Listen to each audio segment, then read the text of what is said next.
Se você está diante dessa pergunta, dessa questão, eu quero que você se manifeste, ou se você viu a minha descrição anterior de fases diferentes nas quais as pessoas estão, muitas vezes depois que ficam diante dessa constatação de que houve uma semeadura, a graça de Deus trouxe nelas a revelação de quem era Jesus, mas elas já eram filhas do compromisso religioso. Aí o Evangelho lhes abriu o entendimento e elas viram e entraram em crise e fizeram essa pergunta inevitavelmente, já que aquilo não era ou não é o Evangelho não é assim, o que eu faço agora?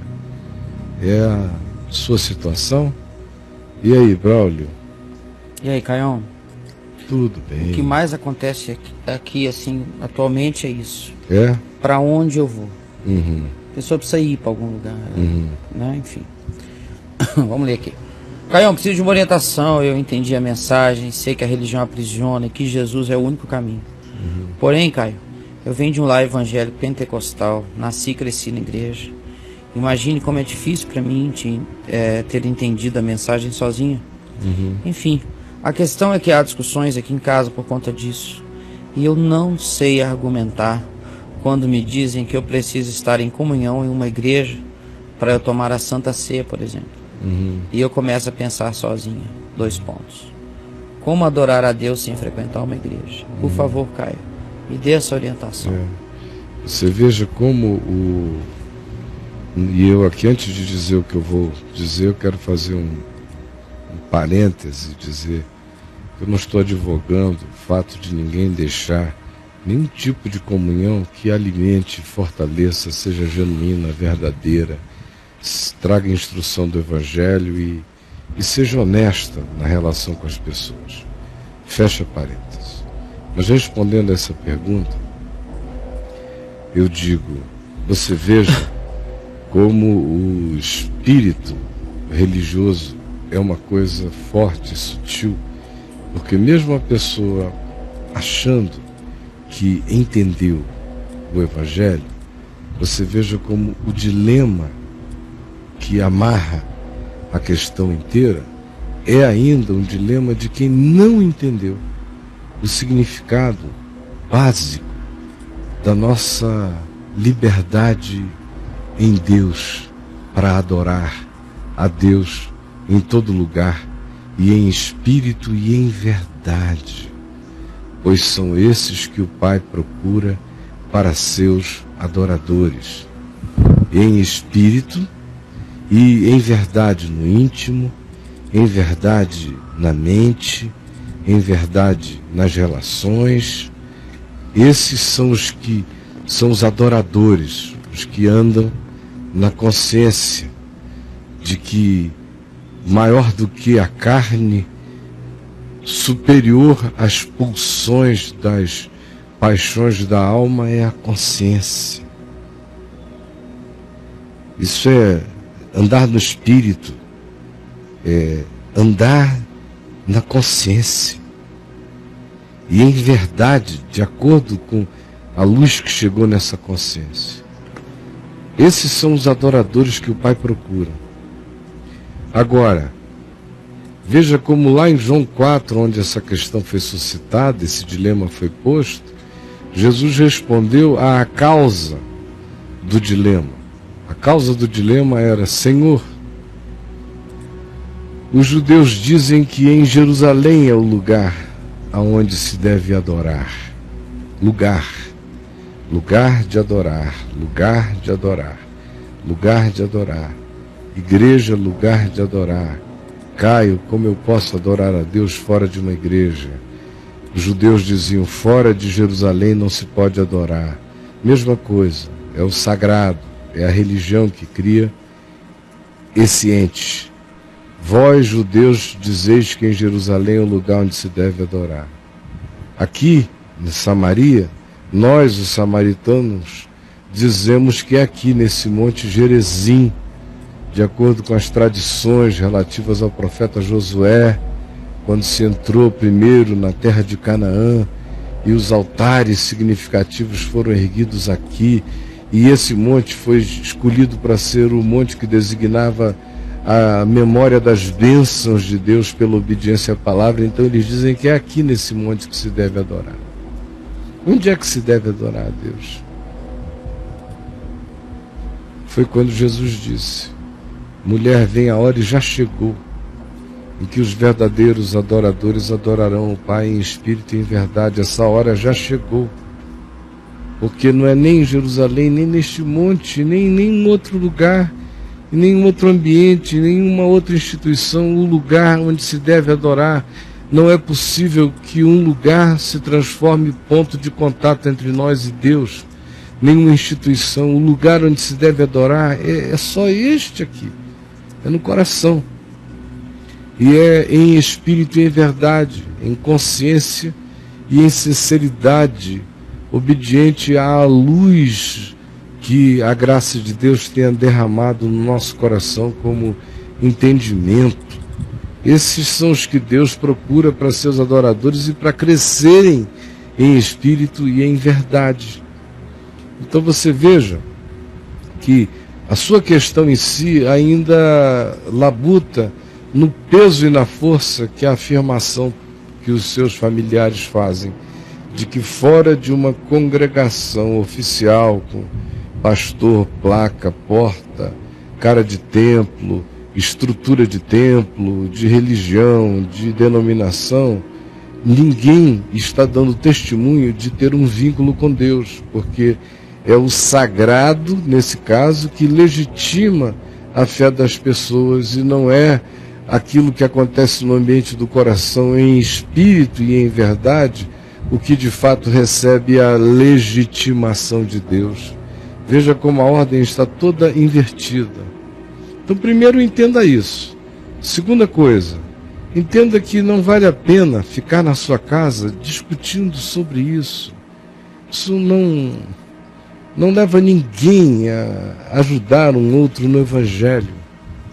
A única coisa que vale a pena em casa como em qualquer outro lugar, não porque seja uma estratégia de relacionamento, mas porque seja em espírito e em verdade, seja verdade mesmo para você, é você ser uma adoradora de Deus, nos seus atos, nos seus gestos, nos seus modos, no seu olhar, na sua interpretação da vida, no seu participar da vida familiar, no seu silêncio na hora de ser silenciosa, na sua sabedoria, no falar, na sua misericórdia em relação a não ficar querendo fazer correções de modo algum. Deixa a sua vida ser a carta viva. É isso que você tem que fazer.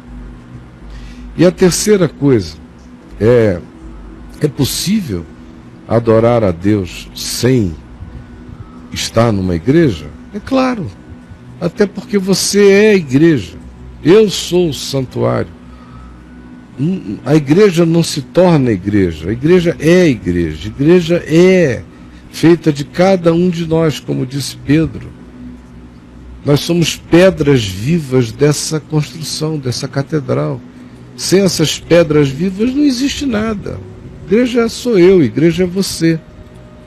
E nós somos chamados, como disse Jesus em João 4, a adorarmos a Deus em espírito e em verdade, porque Deus está procurando essa gente. Deus é que está no encalço dessas pessoas que queiram assim adorá-lo.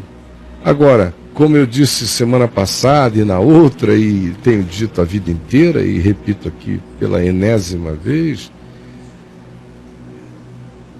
a afirmação de Hebreus está válida para sempre. Ela é saúde para o nosso ser, quando diz: não deixemos de congregar-nos, e tanto mais quanto vejamos que o dia se aproxima.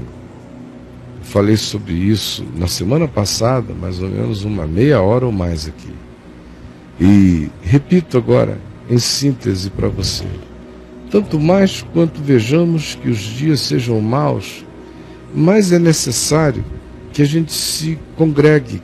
Congregar, todavia, não tem que ser algo oficial, institucional, não tem que ser algo patrimonial, não tem que ser algo que carregue nada disso, porque o Evangelho não tem nada a ver com isso. O Evangelho é apenas encontro humano. Entenda isso, leia aqui Mateus 18, Jesus dizendo que o culto comunitário são 2 ou 3 reunidos em seu nome, ele ali está no meio deles. Se houver 7, 10, 9, 12, 15, 35, 300, amém. Mas o âmago é esse, são 2 ou 3 reunidos em seu nome. Isso deve acontecer o tempo todo. O tempo todo.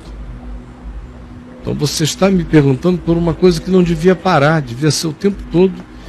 A nossa vida devia ser uma vida igreja de ser. Porque a gente leva esse chamado no mundo, na existência, e encontra os outros que creem na mesma coisa. Isso faz um bem enorme. A gente troca dons, a gente troca estímulos, energias, entusiasmos, a gente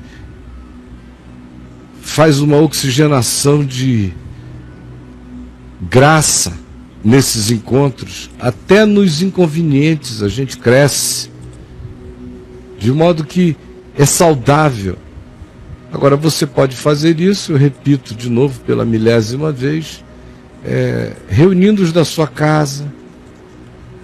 Se você tem gente na sua casa para se reunir com você, ou você faz isso convidando amigos, 2, 3, 4, 5, para lerem a palavra, para orarem juntos, para lerem o Novo Testamento em sequência, para ouvirem algo que seja evangelho, que alimente o coração de vocês, e depois orarem a respeito do assunto. Cada um vai convidando outros, vão gerando uma comunhão sem dono, sem patrão, sem tirano, sem superior sobre ninguém, cada um trazendo o que tem, botando na mesa seus dons e partindo o pão também, que essa é uma outra coisa católica que está presente até hoje em todas as igrejas evangélicas, que é a história de que o templo, a oficialidade, tem o controle da ceia do Senhor. Que a ceia do Senhor é um patrimônio de alguns homens que foram objeto de umas eleições internas numa confraria e viraram os donos togados da ceia e da mesa do Senhor. Então, se não for naquele lugar ali, ministrado por aquele tipo de oficial religioso, qualquer uma outra ceia não é a ceia do Senhor. Esse é o poder ainda do catolicismo em cima das mentes humanas, forjando entre os protestantes o mesmo espírito de religiosidade, que nesse caso implica no controle pastoral, oficial, clerical sobre a mesa do Senhor. Mas a mesa é do Senhor. Portanto, deixai vir as criancinhas, deixai vir a todos, e a mesa do Senhor é a Eucaristia, é a ação de graças, de modo que a mesa do Senhor é o dia inteiro, em todo ato de gratidão meu. Quando eu faço um xixizinho e agradeço, para mim é Eucaristia. Quando eu faço outra coisa e agradeço, é Eucaristia. Quando eu tomo um banho com gratidão, é Eucaristia. Quando eu abraço a quem eu amo com alegria, é Eucaristia. Quando eu passo por cima de mim mesmo, de um lado ruim do meu ser, e venço, que Eucaristia. Tudo é Eucaristia, tudo é gratidão. Assim como o partir do pão em casa, com os meus, faça de cada café da manhã, de cada almoço, de cada jantar, a ceia do Senhor, parta o pão. E reúna os amigos em fé, em comunhão singela, tantas vezes quantas você queira, não apenas uma vez por mês, mas tantas quantas vocês desejarem, para solenemente, como um grupo de 2, 3, de 10, de 12, de 15, seja de que tamanho for, partirem o pão, tomarem do cálice e beberem do vinho, em nome do Senhor até que Ele venha. É simples assim. É simples assim. Você me entendeu?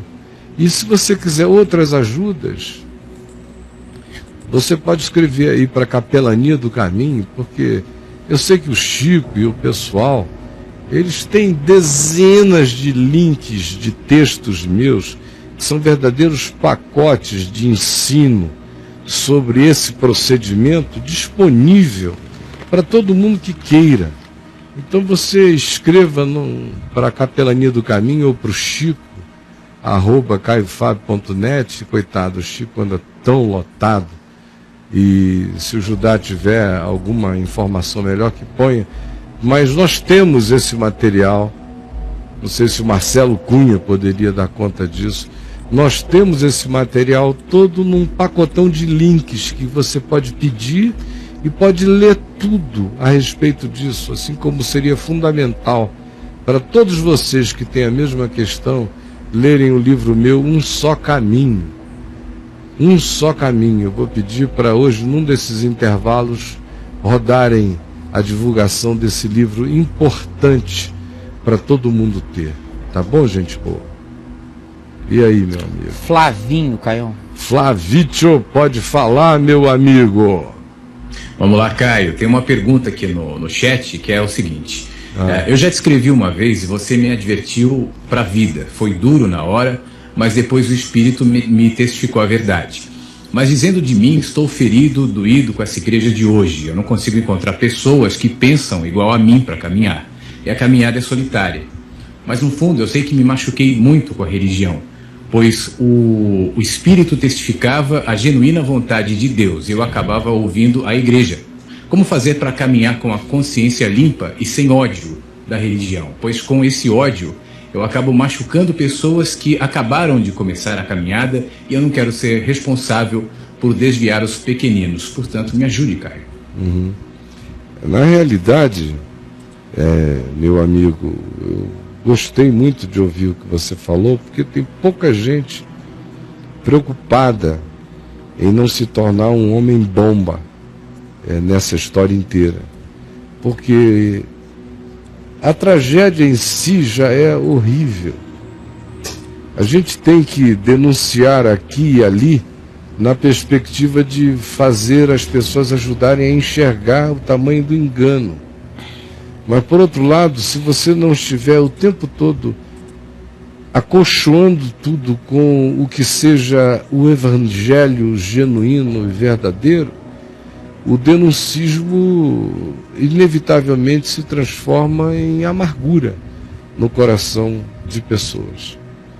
Então, tem gente que fica nessas horas amargurada, assim como aquele indivíduo que igualmente se amargura com uma namorada ou uma mulher que não tenha sido fiel a ele, em quem ele tenha depositado muita confiança. Esse mesmo espírito de atitude. São pessoas que se sentem traídas e, dependendo da profundidade do investimento, daquela expectativa que se mostrou ilusiva, mas que havia no coração, a profundidade, o tamanho e a proporção da decepção são equivalentes. Eu fico grato a Deus que você tenha noção desse estado no qual você está, porque ele é ruim demais. E você pode sair dele agora. Primeiro, é fazendo essa admissão simples de que uma coisa é uma coisa, outra coisa é a outra coisa. Aquilo ali não é evangelho. Aquilo não é evangelho. A segunda eu sei o que é evangelho agora. Você já sabe? Porque se você souber o que é evangelho agora, você vai ficar com uma atitude diferente. É por isso que eu acho que você ainda não sabe o que é de fato evangelho ainda. Você ficou com a certeza de que aquilo não é evangelho, mas você ainda não internalizou. Você pode até ter sabido com o cérebro o que é evangelho, mas o evangelho não virou uma boa nova, porque senão você iria dizer como Paulo: e eu considero isso tudo como perda. Botei na conta e botei no arquivo morto. Isso aqui nem existe mais, eu considero como perda pela alegria da sublimidade de ter conhecido o verdadeiro Evangelho de Cristo Jesus, o nosso Senhor. Então, amigo, é porque você apenas viu que aquilo não é Evangelho. O Evangelho, no máximo, passou pela sua cabeça, ou está passando por você como informação, mas não desceu, não fez a viagem entre a boca e o coração, como confissão de fé. Porque na hora que isso acontecer e que você assim fizer, o que vai brotar de você é uma alegria. É o oposto disso aí. Como é que a gente fica livre disso? É abraçando o Evangelho, ao invés de ficar apenas dizendo aquilo não é Evangelho. E eu sei agora o que é Evangelho, por isso eu tenho raiva daquilo ali, e também por causa dessa raiva eu não abraço o Evangelho que agora eu sei o que é, não faz nenhum bem à minha vida, de modo que eu me tornei apenas pior do que quando eu estava lá. Você entendeu? Todo mundo tem que entender isso. Como Jesus disse, denunciando os fariseus hipócritas que rodavam o mundo para fazer um discípulo deles, um prosélito. E Jesus disse, e depois que ensinais o cara por completo, e o condicionais, e o configurais, ele se torna um filho do inferno 2 vezes pior do que você.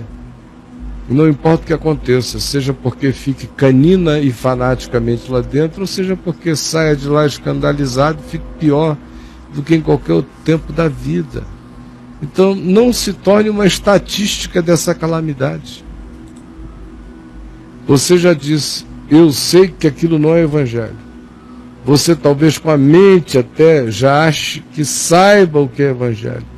Mas o Evangelho não desceu para trazer nenhum benefício de mudança de vida e produção de alegria, porque quem quer que encontre o Evangelho, encontra a pérola de grande valor.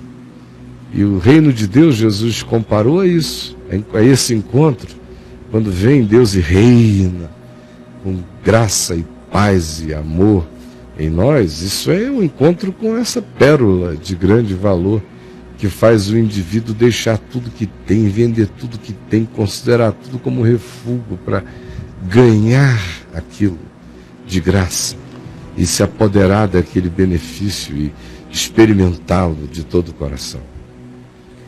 Mas enquanto você for mais filho do trauma religioso do que de fato filho da alegria do encontro do reino de Deus, da pérola de grande valor, do tesouro escondido no campo, você vai estar ainda com a atitude, com o espírito amargurado que você tem agora. Mas na hora em que você, de fato, deixar o Evangelho chegar para essas regiões viscerais do seu ser, da sua alma, do seu acalento em fé, você vai ver a explosão, a alegria.